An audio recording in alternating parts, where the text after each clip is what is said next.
Now, ladies and gentlemen, we move forward. We're implementing your plan. We're keeping the promise. The UNOT plan is a $14 billion plan that includes programs to recreate our healthcare systems, drainage systems, neighborhoods, and schools, and strengthen the infrastructure of our communities. We don't have all the money yet, but we are still moving ahead. Today, for example, the Sewage and Water Board has $3.4 billion in active projects that they're working on. And for the city's recovery work, we have put $1.1 billion, that's with a B, toward 391 active recovery projects, including $363 million for road work. As you may recall, prior to these dollars becoming available, which was very recent, we used our very limited resources to jumpstart repairs on key buildings, with the priority being public safety.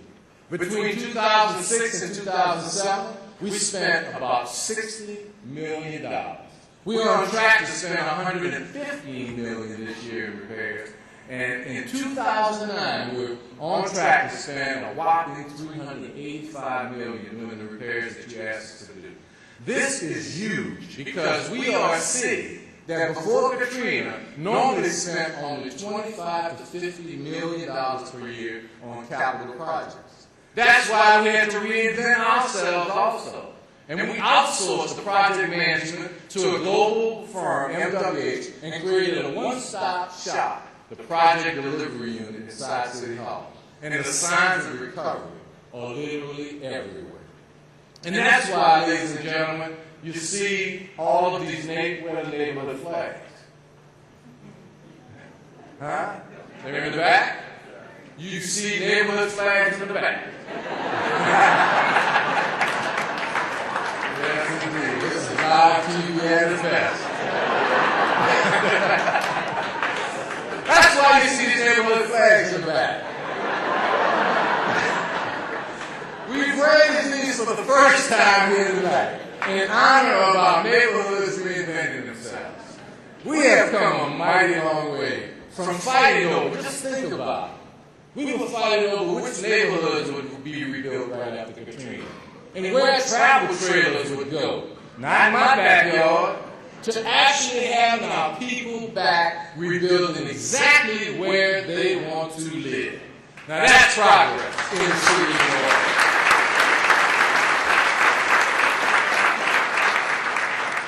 Today, ladies and gentlemen, our population is strong at 72% of pre-Katrina, or 327,000 residents, and they keep coming.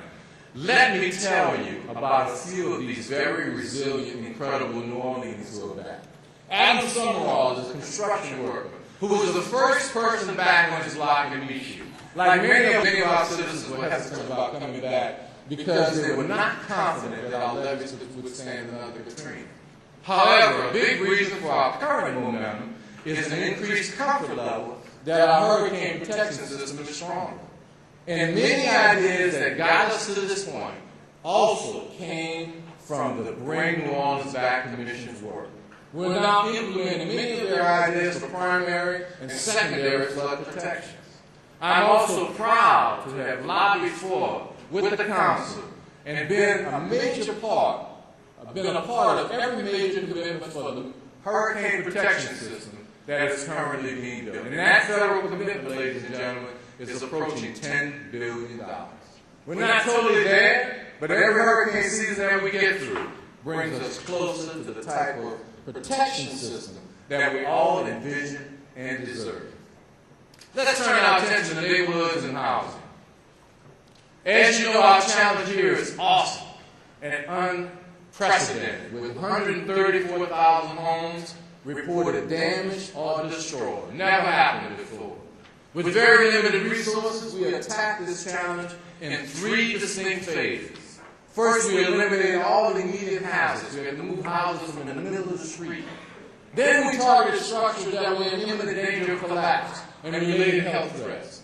Now our focus is the new housing and code enforcement ordinance that the council recently unanimously approved, and focused on enhancing neighborhoods and reducing the jack-o'-lantern effect.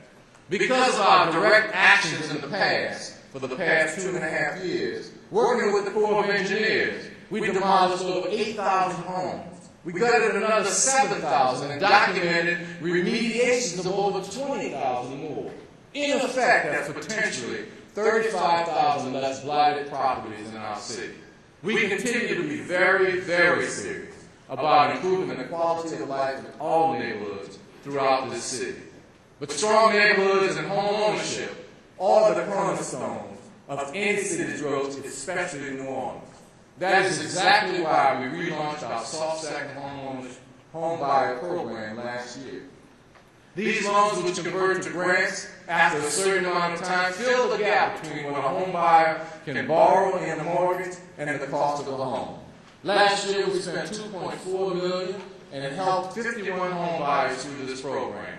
Home buyers like Donald and Jacqueline Barquet, both over 65 years old. I want y'all to hear this story real good. They're 65 years old, who were lifelong renters before the storm.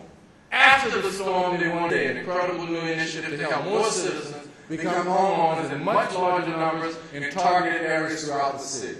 This program will be rolled out by the end of July. We are partnering with the state, which has already committed $27 million that we will match in order to create a $54 million soft second program that will reach almost 1,000 homeowners, including those in the middle class who historically don't qualify for these types of programs.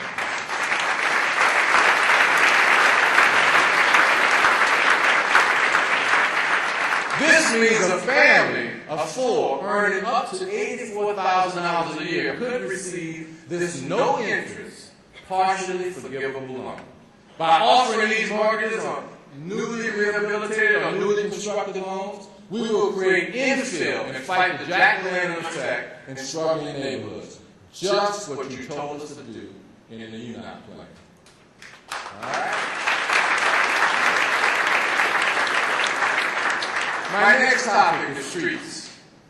You know, a comic recently walked up to me and asked me, said, Mr. Mayor, why did the chicken cross the road in New Orleans after Hurricane Katrina?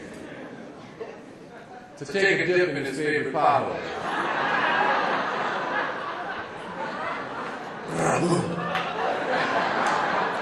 Seriously. My speechwriter didn't like this part.